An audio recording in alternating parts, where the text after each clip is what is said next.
आज आपकी 23 अक्टूबर 2020 को 10th क्लास की विज्ञान की वर्कशीट नंबर 48 आई है, जो चैप्टर 5 तत्वों का आवर्त वर्गीकरण में से है।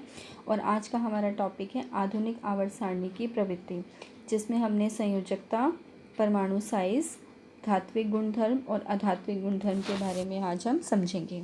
तो सबसे पहले हम समझते हैं संयोजकता के बारे में। संयोजकता क्या होती है? तत्व की संयोजन क्षमता को संयोजकता कहते हैं। यानी संयोजन क्षमता मतलब जुड़ने की क्षमता को। तो किसी भी तत्व के बाहरी कोश में उसको पूरा करने के लिए तत्व को जितने इलेक्ट्रॉन लेने, देने या साझा करने की ज़रूरत होती है, वह तत्व की संयोजकता कहलाती है। तो तत्व का सबसे बाहरी कोश जो होता है, उसमें उसको अपना 8 पूरा करना होता है। आपको पता है कि अलग अलग कोश होते हैं, KL, MN वगैरह। तो K में तो केवल 2 ही इलेक्ट्रॉन आ सकते हैं, तो वहाँ पर 2 इलेक्ट्रॉन को पूरा करने के लिए, और इसी तरह से LM में जो है 8 इलेक्ट्रॉन पूरा करने के लिए इलेक्ट्रॉन या तो उसको देने पड़ते हैं या लेने पड़ते हैं या साझा करने पड़ते हैं। तो वो जितने उसको करने पड़ते हैं उसको हम संयोजकता कहते हैं। अब इसमें आपको एक आवर्त दिखाया हुआ है, तीसरा आवर्त ये आपको दिखा रखा है, और संयोजकता नीचे लिखी हुई है। इसमें क्या कह रहे हैं कि आवर्त में बाईं से दाईं ओर जाने पर संयोजकता पहले 1 से 4 तक बढ़ती है और फिर 0 तक घटती है। तो आप देख रहे हैं कि सोडियम में, मैग्नीशियम, एल्युमिनियम, सिलिकॉन में 1, 2, 3, 4 संयोजकता दी हुई है।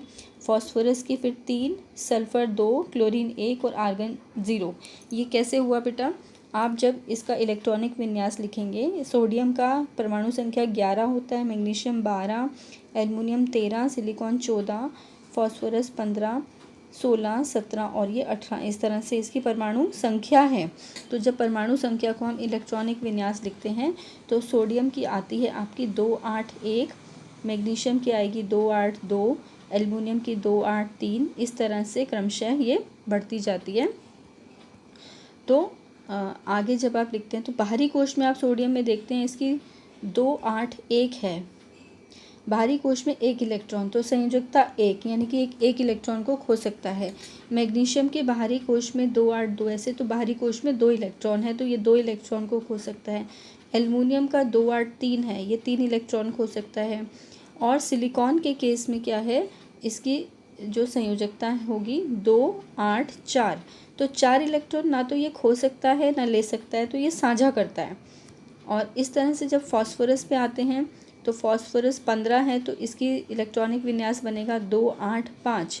अब 5 इलेक्ट्रॉन को देना मुश्किल हो जाता है, तो ये क्या करेगा, 3 इलेक्ट्रॉन लेकर यहाँ पर 8 को पूरा करने की कोशिश करेगा। तो इस तरह से फॉस्फोरस की जो संयोजकता होती है वो 3 हो जाती है। और सल्फ़र 2, 8, 6 होता है, तो ये 6 इलेक्ट्रॉन को दे नहीं सकता, तो 2 इलेक्ट्रॉन इसमें लेकर ये अपने अष्टक को पूरा करता है, अपने कोश को पूरा करता है, तो इसलिए इसकी संयोजकता 2 होती है। इसी तरह से क्लोरीन की परमाणु संख्या 17 है, तो इसका आपका बनता है 287। तो यहाँ पर ये 1 इलेक्ट्रॉन लेकर अपने इस बाहरी कोश को पूरा करता है, तो इसकी संयोजकता 1 होती है। अब आर्गन में 0 क्यों लिखा हुआ है? क्योंकि आर्गन 18 नंबर पर है, इसका परमाणु संख्या 18 है, तो इसकी जो इलेक्ट्रॉनिक विन्यास बनता है 288, और बाहरी कोश में 8 ही इलेक्ट्रॉन आ सकते हैं, तो इसमें कोई भी इलेक्ट्रॉन ना तो ये देगा, ना लेगा, ना साझा करेगा, तो इसीलिए इसकी संयोजकता 0 है। ये किसी के साथ भी संयोजन इस तरह से नहीं करता है, क्योंकि इलेक्ट्रॉन को ये लेता देता नहीं है। चलिए अब आगे बढ़ते हैं परमाणु साइज पर। परमाणु साइज क्या होता है? परमाणु साइज से परमाणु की त्रिज्या का पता लगता है। परमाणु के केंद्र से उसके सबसे बाहरी कोश की दूरी ही परमाणु साइज को दर्शाती है।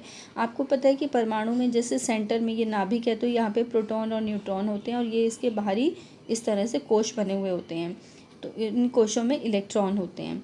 तो इसका जो केंद्र है, सेंटर पॉइंट है हमारे पास, वहाँ से बाहरी कोश तक की जो दूरी होती है, ये परमाणु त्रिज्या, ये परमाणु का साइज़ होती है। जैसे जैसे कोश बढ़ते चले जाएंगे, परमाणु का साइज़ जो है वो बढ़ता चला जाएगा, और जैसे जैसे कोश घटते चले जाएंगे, उस तरह से परमाणु का जो साइज़ है वो घटता चला जाएगा। ठीक है,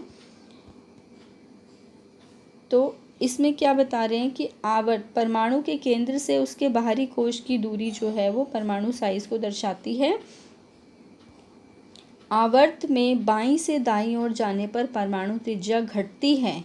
जब हम बाएं से दाईं ओर आवर्त में जाते हैं तो त्रिज्या घटती जाती है, साइज घटता जाता है। क्यों? क्योंकि नाभिक में आवेश बढ़ता जाता है और ये इलेक्ट्रॉन को नाभिक की ओर खींचता है, जिससे परमाणु का साइज घटता जाता है। जैसे आप देखिए, मान लीजिए जैसे ये हमने लिया एक, ये इसका नाभिक है और ये सोडियम का है मान लीजिए। तो इसमें प्रोटॉन आपके 11 हैं, 11 प्लस चार्ज है आपके पास। और ये इसका के शेल है, ये इसका एल शेल है और ये इसका एम शेल है।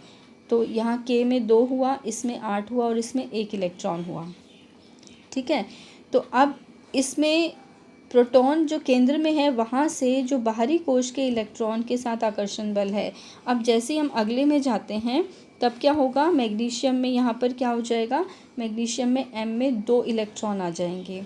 तो 1 की तुलना में 2 इलेक्ट्रॉन यहाँ पर, यह 12 हो जाएगा, ये भी बढ़ रहा है पॉजिटिव चार्ज, और यहाँ पर उसी कोश में इलेक्ट्रॉन बढ़ रहे हैं।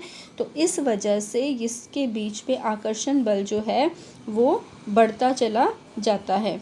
अब आगे जब बढ़ेंगे एल्युमिनियम में, तो एल्युमिनियम में क्या हो जाएगा बेटा, एल्युमिनियम में यहाँ पर 3 आ जाएंगे और यहाँ पर ये 13 हो गए। तो प्लस और माइनस की अट्रैक्शन और बढ़ती जाएगी। तो इस तरह से जैसे जैसे हम दाईं तरफ जाते हैं यहाँ पर प्लस चार्ज बढ़ता जाता है और यहाँ पर इलेक्ट्रॉन की संख्या बढ़ती जा रही है। तो इन दोनों के बीच में जो है अट्रैक्शन पॉजिटिव और नेगेटिव का वो बढ़ता चला जाता है, जिसकी वजह से इसका जो साइज़ है वो घटता चला जाता है।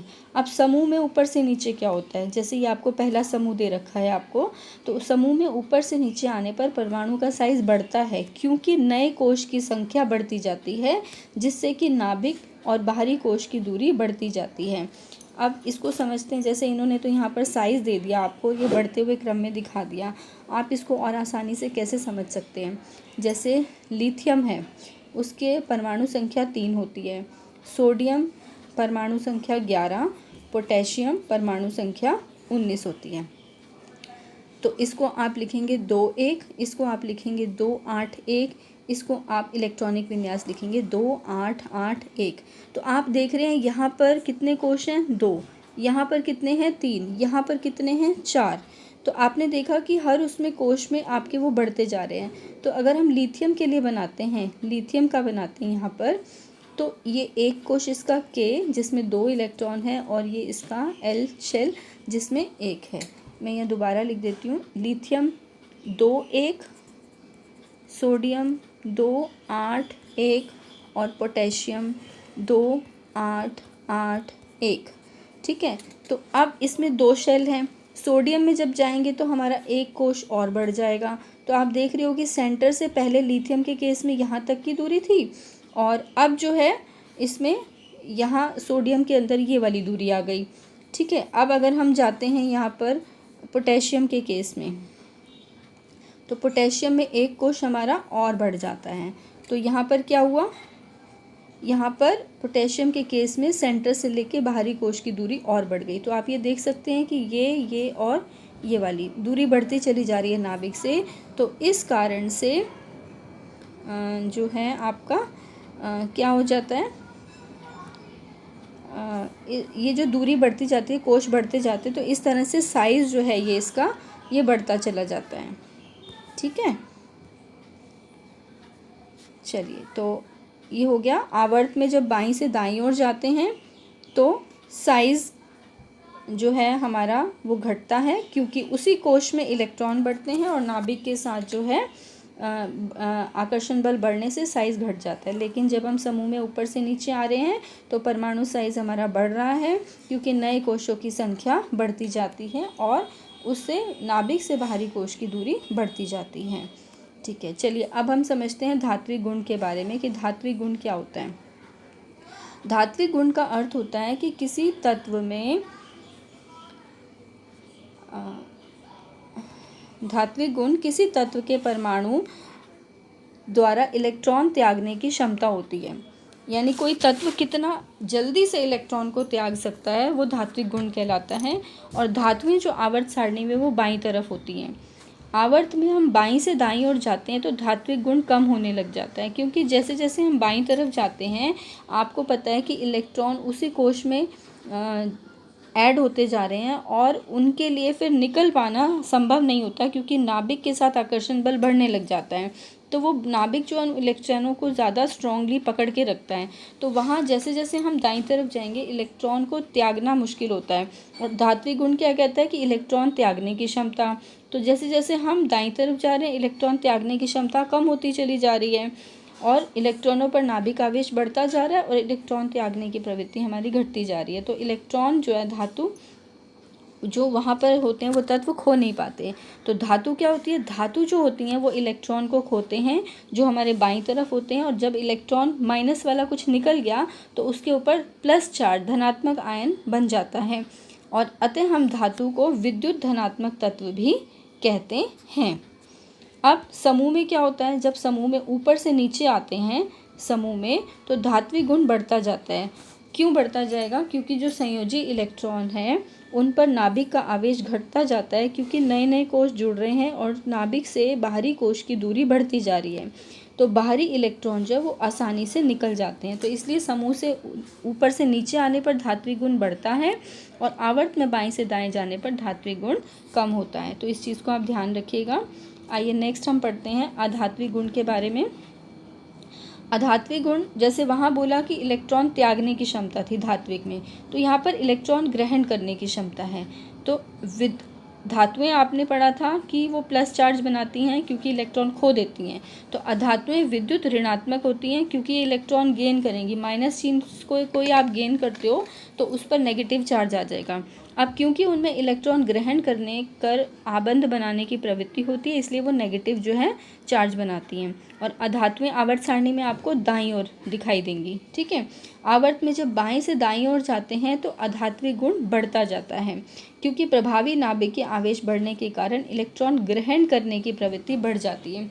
तो एक तरह से आप देखें जो आपने अभी धात्विक गुण समझा ये बिल्कुल उसका ऑपोजिट हो जाएगा।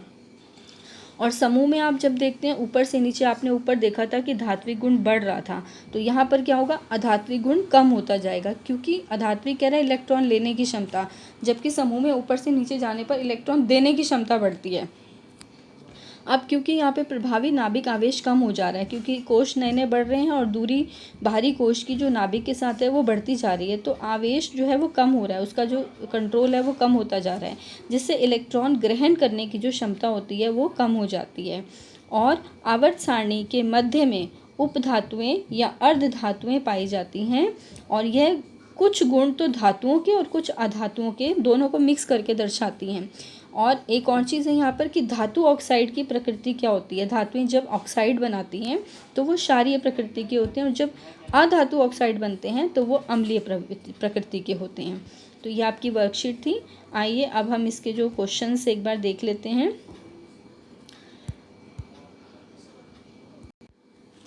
पहला क्वेश्चन है, परमाणु साइज आवर्त में घटता जाता है, कारण बताना है आपको। तो आपको 4 कारण दिए हुए हैं यहाँ पर, परीक्षण प्रभाव के कारण, प्रकाश विद्युत प्रभाव के कारण, नाभिकीय बल में वृद्धि के कारण और नाभिकीय बल में कमी के कारण। तो इसका क्या आएगा आपका, ये सी वाली ऑप्शन आएगी, नाभिकीय बल में वृद्धि के कारण। नाभिकीय बल आपको पता है कि आवर्त में बढ़ता जाता है बाएं से दाईं ओर, तो इसलिए जो है आवर्त में जो साइज़ है परमाणु का वो घटता चला जाता है। अब प्रश्न नंबर 2 देखते हैं। प्रश्न नंबर 2 में 2 भाग हैं आपके। तो पहले भाग में वो क्या कह रहा है कि तत्व की संयोजन करने की जो क्षमता है, तत्व की संयोजकता से आप क्या समझते हैं, तो तत्व की संयोजन क्षमता को हम संयोजकता कहते हैं, और बाहरी कोश को पूरा करने के लिए तत्व को जितने इलेक्ट्रॉन लेने देने या साझा करने की ज़रूरत होती है वह उसकी संयोजकता कहलाती है। अब यहाँ पर उदाहरण लेते हैं, जैसे सोडियम है, परमाणु संख्या उसकी 11 है, तो इसका इलेक्ट्रॉनिक विन्यास 2-8 हो गया, तो बाहरी कोश में 1 इलेक्ट्रॉन है तो इसकी संयोजकता हो गई 1। उसी तरह से जैसे मैग्नीशियम देखते हैं हम, तो मैग्नीशियम में इसकी परमाणु संख्या 12, इसका इलेक्ट्रॉनिक विन्यास 2-8, बाहरी कोश में 2 इलेक्ट्रॉन, तो संयोजकता हो गई 2। एल्युमिनियम का परमाणु संख्या 13 है, इसका इलेक्ट्रॉनिक विन्यास 2-8, बाहरी कोश में 3 इलेक्ट्रॉन और संयोजकता हो गई इसकी 3। इस तरह से हम संयोजकता जो बाहरी कोश में इलेक्ट्रॉन होता है उससे हम ज्ञात करते हैं। बी पार्ट कह रहे हैं कि किसी तत्व के इलेक्ट्रॉनिक विन्यास के द्वारा उसकी संयोजकता कैसे ज्ञात की जा सकती है। तो किसी तत्व के इलेक्ट्रॉनिक विन्यास द्वारा उसके सबसे बाहरी कोश में इलेक्ट्रॉन की संख्या द्वारा हम उसकी संयोजकता ज्ञात कर सकते हैं, जैसा अभी मैंने आपको ए पार्ट में समझाया है। अब कह रहे हैं कि यदि किसी तत्व के बाहरी कोश में इलेक्ट्रॉन की संख्या 1 2 3 4 है तो उसकी संयोजकता 1 2 3 4 होगी। लेकिन अगर बाहरी कोश में इलेक्ट्रॉन की संख्या 5 6 7 8 है तो उसकी संयोजकता क्रमशः 3 2 1 0 होगी। ऐसा क्यों? 5 6 7 8 क्यों नहीं होगी? क्योंकि बेटा जब 5 इलेक्ट्रॉन आ गया, देखो 4 पर तो वो साझेदारी करता है, 4 आने पर इसलिए संयोजकता 4 है कि वो 4 इलेक्ट्रॉन की साझेदारी करेगा। तो बाहरी कोश में अगर 4 इलेक्ट्रॉन है तो वो साझेदारी करेगा, तो वहाँ पर संयोजकता हम 4 ही लिखते हैं। लेकिन जब बाहरी कोश में 5 इलेक्ट्रॉन आ जाते हैं तब वो 5 इलेक्ट्रॉन को खो नहीं सकता। अब उसको 8 पूरा करने के लिए 3 इलेक्ट्रॉन चाहिए, तो उसको 3 इलेक्ट्रॉन चाहिए, इसीलिए उसकी संयोजकता 3 कहलाएगी। जब बाहरी कोश में 6 है तो उसको पूरा करने के लिए 2 इलेक्ट्रॉन चाहिए, तो तब संयोजकता 2 कहलाएगी।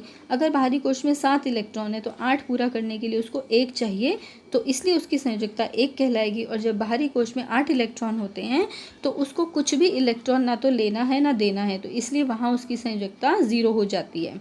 तो ये चीज़ आपको क्लियर होगी। यहाँ पर ये कन्फ्यूजन नहीं रखना कि 5 6 7 8 आ गया तो संयोजकता 5 6 7 8 होगी, नहीं। संयोजकता हमेशा 1 से बढ़ती है, 2 3 4 और फिर घटती है 3 2 1 और फिर 0 हो जाती है। ठीक है बेटा, इस चीज़ का आपको ध्यान रखना है। अगला प्रश्न है हमारे पास प्रश्न नंबर 3। किसी तत्व के धात्विक अभिलक्षण से आप क्या समझते हैं? समूह में नीचे की ओर आने पर यह कैसे बदलता है, कारण बताना है। तो क्या कह रहा है, किसी तत्व के परमाणु द्वारा इलेक्ट्रॉन त्याग करने की क्षमता को हम धात्विक गुण कहते हैं। समूह में नीचे की ओर आने पर धात्विक गुण बढ़ता है क्योंकि संयोजी इलेक्ट्रॉनों पर नाभिकीय आवेश घटता चला जाता है और बाहरी इलेक्ट्रॉन आसानी से निकल जाते हैं। और प्रश्न नंबर 4 कह रहा है कि समूह में नीचे की ओर आने पर और आवर्त में बाएं से दाईं ओर जाने पर परमाणु साइज की प्रवृत्ति किस प्रकार परिवर्तित होती है, ये आपको बताना है। तो समूह में ऊपर से नीचे जब हम आते हैं तो परमाणु साइज बढ़ता है क्योंकि नए नए कोश की संख्या बढ़ती जाती है, जिससे कि नाभिक और बाहरी कोश की जो दूरी है वो बढ़ जाती है। और जब आवर्त में बाएं से दाईं ओर जाने पर परमाणु साइज हमारा घट जाता है क्योंकि नाभिक में आवेश के बढ़ने से यह इलेक्ट्रॉनों को नाभिक की ओर खींचने लगता है। ठीक है, तो क्लियर होगा, ये तो आसानी था। अब अगला 5वां प्रश्न कह रहा है कि 4 तत्व आपको दिए हैं बेटा, PQRS का इलेक्ट्रॉनिक विन्यास। यहाँ पे क्वेश्चन वर्कशीट में इलेक्ट्रॉनिक विन्यास लिखा है, बट ये जो 12 13 14 15 है बेटा, ये आपको परमाणु संख्या दे रखी है, इलेक्ट्रॉनिक विन्यास नहीं है ये। ठीक है, तो आपको ये बताना है कि इन तत्वों के में से पहला क्वेश्चन कह रहा है तत्व Q की संयोजकता क्या है। तो तत्व Q का जो है परमाणु संख्या 13 दी हुई है, तो उसका इलेक्ट्रॉनिक विन्यास 2 8 3 हो जाएगा। बाहरी कोश में 3 इलेक्ट्रॉन, तो संयोजकता उसकी 3 हो जाएगी। अब कह रहे हैं इन तत्वों को धातु अधातु में वर्गीकृत कीजिए। तो 12 13 14 15 आपको पता है, जो बाईं तरफ होते हैं वो धातु होती हैं, जो दाईं तरफ होते हैं वो अधातु होती हैं। तो आप देख सकते हैं 12 और 13 में इलेक्ट्रॉन जो है खोने की क्षमता है, इसलिए वो धातु हैं, तो PQ हमारी धातु कहलाएंगी। और 14 15 14 शेयरिंग करता है और 15 जो है इलेक्ट्रॉन को लेगा, तो वो दे नहीं सकता, तो धात्विक गुण नहीं है। लेगा, लेने का मतलब होता है अधात्विक गुण, तो ये हमारी अधातुएं हो जाएंगी। क्लियर। अब लास्ट जो क्या कह रहा है कि इनमें से कौन सा तत्व अत्यधिक क्षारकीय ऑक्साइड बनाएगा। हमें पता है कि धातु बनाती हैं क्षारीय ऑक्साइड, तो सबसे लेफ्ट में जो हमारे पास है P तत्व, वो हमारा क्षारकीय ऑक्साइड बनाएगा। तो ये आपके प्रश्न उत्तर थे। आई होप आपको आज की वर्कशीट समझ आई होगी। Thank you.